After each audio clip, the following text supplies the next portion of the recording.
Hello dare job experience, welcome to our YouTube channel. এই channel একজন প্রতিযোগিতামূলক পরীক্ষার্থীকে সর্বতোভাবে অগ্রদূত করাই এই চ্যানেলের প্রধান ও একমাত্র উদ্দেশ্য। আপনি এই চ্যানেলে যে মূল্যবান কন্টেন্টগুলি পাবেন, স্মার্ট স্টাডি স্কিল, শিক্ষার খবর, সরকারি চাকরির খবর, সরকারি চাকরির প্রস্তুতি, আপডেট থাকতে এবং আমাদের চ্যানেল থেকে সর্বাধিক সুবিধা পেতে চ্যানেলটি অবশ্যই সাবস্ক্রাইব করতে ভুলবেন না। 13 তারিখ চেয়ারম্যান স্যার একটা কনফারেন্স করছে, প্রেস কনফারেন্স। উনি আমাদেরকে বললো যে আমরা এখন কোর্টে যেতে। কেন আমরা কোর্টে যাব? ভুল যে হয়েছে, আমরা প্রমাণ অনেক কিছু দিয়েছি, কিন্তু ওরা আমাদের কথা শুনে না।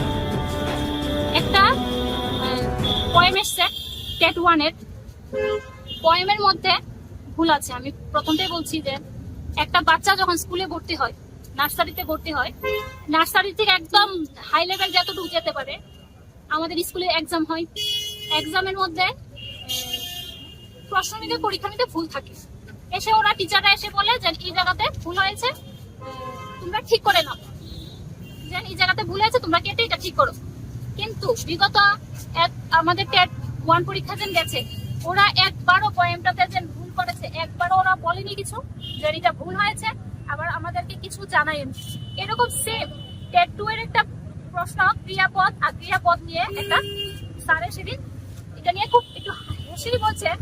স্যার জিজ্ঞেস করছে স্টুডেন্টকে যে তোমাদের কি এটা ভুল হয়েছে, তোমরা কি বুঝতে ভুল হয়েছে? না স্যার, ঠিক আনসার, তো সঠিক আনসার দিতে পেরেছ? হ্যাঁ। তারপরও এটাকে স্টার দিয়েছে, কারণ তারা জানে এটা ভুল করেছে, তারা প্রশ্নটার মধ্যে ভুল হয়েছে, তার জন্য ওরা স্টার দিয়েছে। কিন্তু তাহলে আমাদের কেন দেবে না? টেট 1 এ তো কবিতাতেই যে নোবেল পুরস্কার পেয়েছে রাইটার, তিনি কবিতার পুরো লাইন একটা ওয়ার্ড চেঞ্জ করে তো পুরোটা কবিতাই চেঞ্জ করে দিল। তো এটা কি হলো? আচ্ছা, আরেকটা প্রশ্ন, মানসিক স্বাস্থ্য। এইবার তারা আনসার দিয়েছে মনের স্বাস্থ্য। কিভাবে হয়? আমি যে একজন প্রতিবন্ধী, আমার তো শারীরিক তারপর মানসিক, আমি দুটোই হওয়ার কথা। কারণ আমি আজকে মনটা ভালো আছে, কিন্তু আমি হায়াতে যেতে পারছি না অন্যখানে, কিন্তু আমার তো মনটা তো ঠিক ভালো নেই। তাহলে আমাদের এই বই আমরা রেফারেন্স দিয়েছি, এনসিইআরটি রেফারেন্স দিয়েছি, তারপর তিনি দেখছেন। তো আমরা কি করবো? আমরা কার কাছে যাবো? উনি আমাদেরকে বলেছে কোর্টে যেতে। আমাদেরকে টাকা দেবে কে? কোর্টে যেতে হলে তো টাকা লাগবে, কে দেবে? কেউ তো দেবে না। আরেকটা কথা, উনি কোর্টে যেতে বলেন, তারপর 2022-এ অ্যানার্কি থিওরি আসলো, তারা আনসার, তাদের ভুলটা তারা স্বীকার যাচ্ছে না। কেন যাবে না? আমরা কি কোথায় যাব? আমরা এখন মুখ্যমন্ত্রীর কাছে আমরা আবদার যে আমাদেরটা কিছু একটা করে, আমরা না হলে কোথায় যাবো? আমরা কিভাবে কেস করবো? আমাদের টাকা পয়সারও তো দরকার। আমরা আজকে ভালো আছি, কালকে ভালো নাই থাকতে পারি। এই বছর পরীক্ষা দিয়েছেন, নেক্সট পরীক্ষা নাই দিতে পারি। আমাদের ভবিষ্যৎ নিয়ে কি হবে? কে দেখবে আমাদের ভবিষ্যৎটা?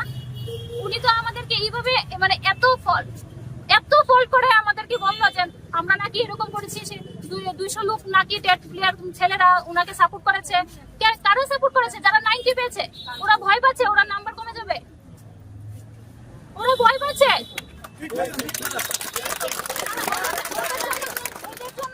ওদের জন্য আমাদের লাইফটা নিয়ে আমরা প্রতি বছর পরীক্ষা তো সম্ভব? আমার কিভাবে আসতে হয়?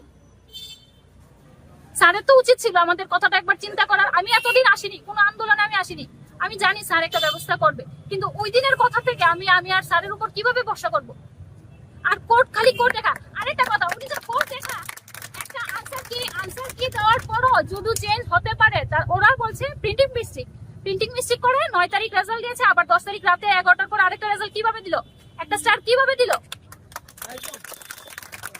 তারা আরো আইন দেখাচ্ছে আমরা কোর্টে যাব। তারা কোর্টে লেখা আছে, তাদের আইনে লেখা আছে প্রতি বছর 2বার করে টেট পরীক্ষা নিতে হয়। কয় বছর? আমাদের 2-2.5 বছর পরে, 3 বছর পরে টেট নিয়ে আবার বলছে তারা আইনের কথা। তারা আগে আইনটা জানুক না, তারপর আমাদেরকে বলুক। আমরা কি করবো? আমরা তো এখন মুখ্যমন্ত্রীর কাছে ছাড়া আমাদের কোনো আর রাস্তা নেই।